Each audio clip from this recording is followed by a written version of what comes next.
What is the crack, everyone? It's Ollie from B2B Sports here. The Minnesota Vikings have only gone and done it again.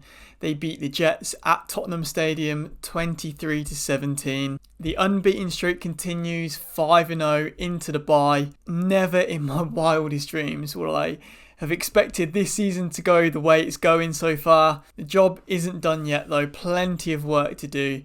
It wasn't the prettiest of performances by any means. Again, the offence in the second half completely fell off a cliff. But we'll get on to the ins and outs of the game in just a moment. For now though, I'd really appreciate it if you could whack a like on this vid, give my channel a subscription, it really means the world.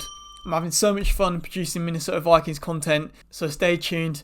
Vikings fans, the B2B Sports channel has got you. Right then, this is the fourth time the Minnesota Vikings have played in London. I was lucky enough to go to the first three, not so lucky to go this time out. The Vikings hosted the Jets at Tottenham Stadium, and as you can see in the background, I am a Chelsea fan, so it did pain me to go to the Tottenham Stadium last time out, but I have to admit, it's an incredible stadium, brilliant atmosphere, top-notch facilities, top-notch food and drink, and it is the perfect venue for NFL football. It has been built with that in mind.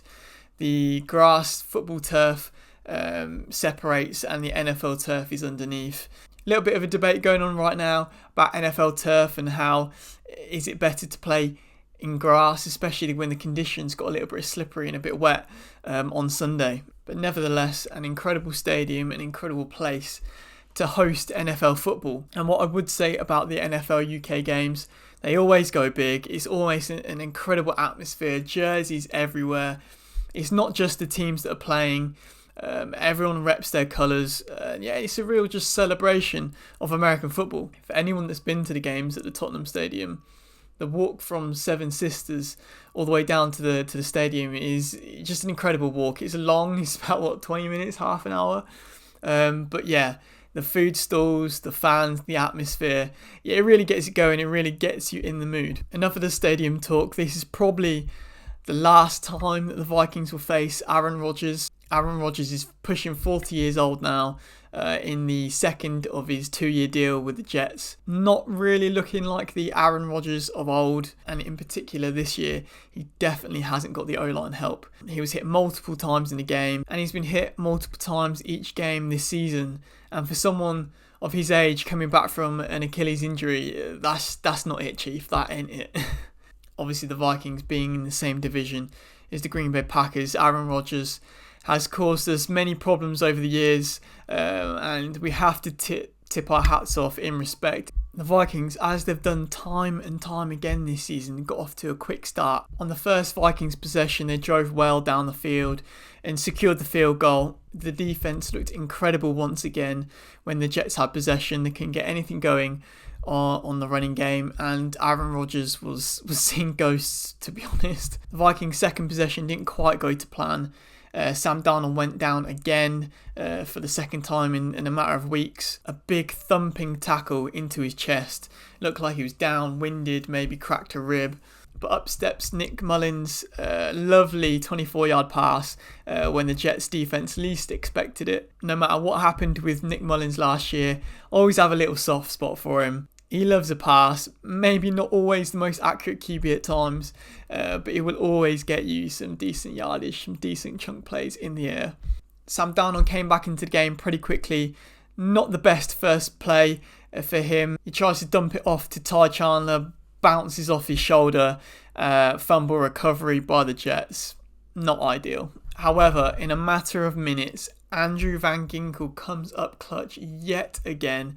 An incredible cat-like reaction to pick off Aaron Rodgers. Pick six, ran it about 50-60 yards down into the end zone. I think that is only the 5th career pick six that Aaron Rodgers has through, and we have to start talking about AVG being potentially the Vikings Player of the Year at this point. Shortly after, Aaron Rodgers again was intercepted by Cameron Bynum. I mean, I'm absolutely loving these Cameron Bynum celebrations, defensive celebrations. This time, him and Josh Metellus did a handshake from the Parent Trap. I haven't seen it, but I know that the film was featured in London, and that's why they did that. I think Cameron also posted a video on his Instagram to say that they were practicing this celebration in case something happened in the Jets game, and I'm absolutely here for that. The amount of work and preparation they're putting into these celebrations is a little bit concerning, but they're playing well on the field, so that's all that matters.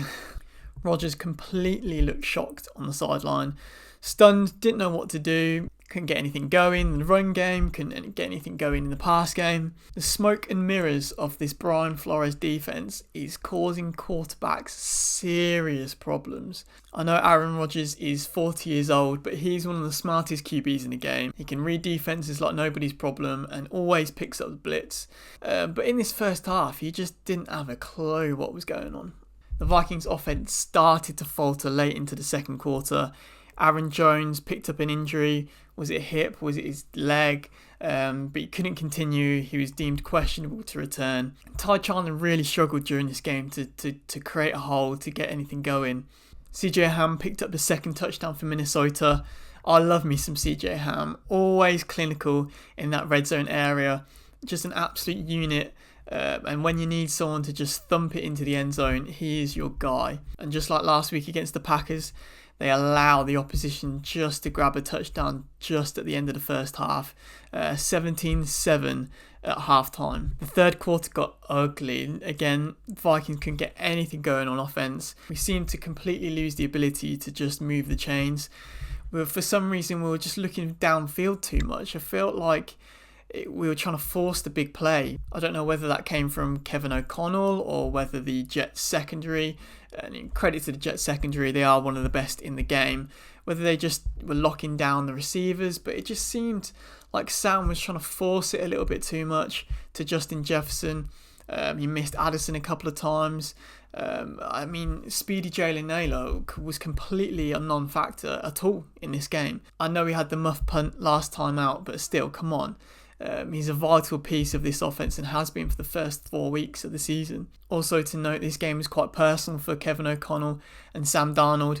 Kevin O'Connell was notoriously cut by the Jets in that savage video where he wasn't even able to sit down in his chair before he was told that he's been cut. And then Darnold, obviously, you've got the story between Darnold and the Jets and essentially just sort of ruining the first part of his career. And like I said, it just seemed like the game plan went out the window a little bit. Instead of taking what you have right in front of you, they were just trying to go for the big play, the big shock play downfield. And ultimately that allowed the Jets back into the game. The Vikings defense was on the field for a long time during the second half. The Jets field goal at the end of the third quarter made it 17-10, a one-score game going into the fourth. I was nervy at this point, let me tell you, I was nervy. The rain was falling, the offense couldn't get anything going. Sam Darnold was having his worst game in purple, and I've seen an Aaron Rodgers come back enough times. So yeah, I was bricking it, to say the least.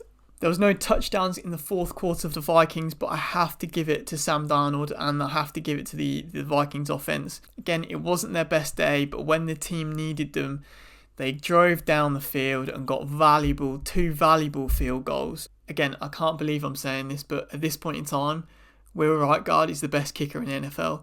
He just doesn't look like he's going to miss. The first field goal was from 57. The second field goal and the vital field goal was from 41. In awful conditions, but it just makes it look easy. And again, I said it in the last video, I never thought I'd love a special teams player as much as I do Will Right Guard.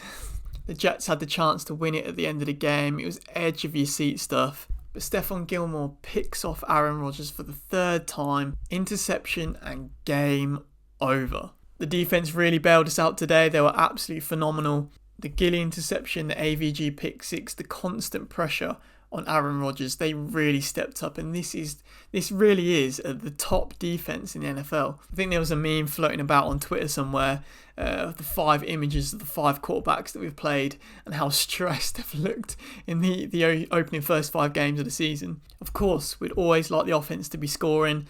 Of course, we'd always like Sam Darnold to be playing at MVP level, but it's a true sign of a championship team when you have your defense that's playing that lights out and he's able to bail you out. It wasn't a pretty win. It was a sloppy win at times, but a win's a win, and I'll take that 5-0 going into the bye. It feels incredible. And no, I will not stand for any Sam Darnold slander at this point in time. Yes, he didn't have a great game in week 5. Yes, he didn't have a great second half of football in week 4. But this team has so many options and so many different weapons on defence and offence. Again, we've still got TJ Hockenson to come back, and he looks like he's going to come back after the bye as well.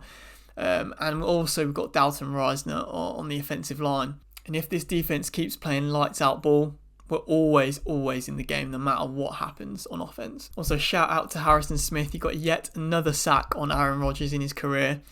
And he becomes the 7th DB in NFL history to make 30 interceptions and 20 plus sacks. And he dressed up as the Peaky Blinders with Harrison Phillips as well. That was top tier content. Good job he won, but it was top tier content nonetheless. With this victory, it sets up a huge Week 7 matchup against the Detroit Lions in US Bank Stadium.